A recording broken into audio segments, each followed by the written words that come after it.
Hello, my 7th grade math friends. I'm sorry that I'm not there this morning. I will hopefully be feeling better tomorrow.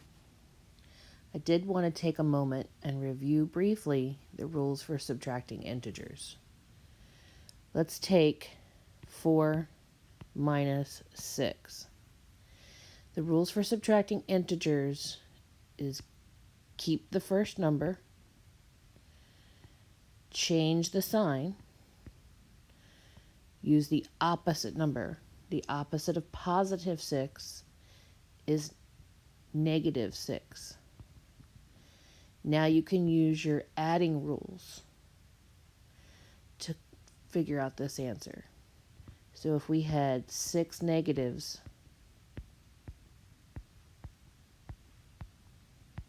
and 4 positives, what's my answer? -2. Let's do a different one. I don't know how to get this thing to move up. I used to, but I haven't worked with it in a while. There we go. Okay, now we're going to take -4 and subtract -5. So we're going to keep the -4, change the operation to add, change to the opposite, which is +5.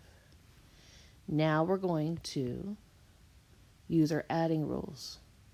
You have -4. You're going to add 5 positives. This will leave you with 1 extra positive. So the answer is +1.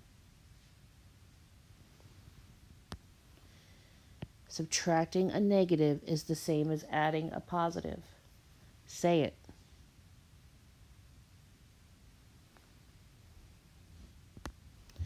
So if I have -2, -3, subtracting as a negative, that's my husband making coffee in the background. Subtracting a negative is the same as adding a positive. Here we're not subtracting a negative, we're subtracting a positive, so don't get confused. That's why we use the parentheses. Keep, change the opposite. Now we're doing our adding rules.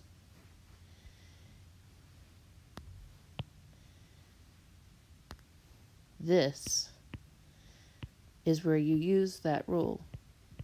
Subtracting a negative is the same as adding a positive. Now you use your adding rules. Okay? You can go ahead and work on your quiz. Hopefully it'll go better than the formative on Friday.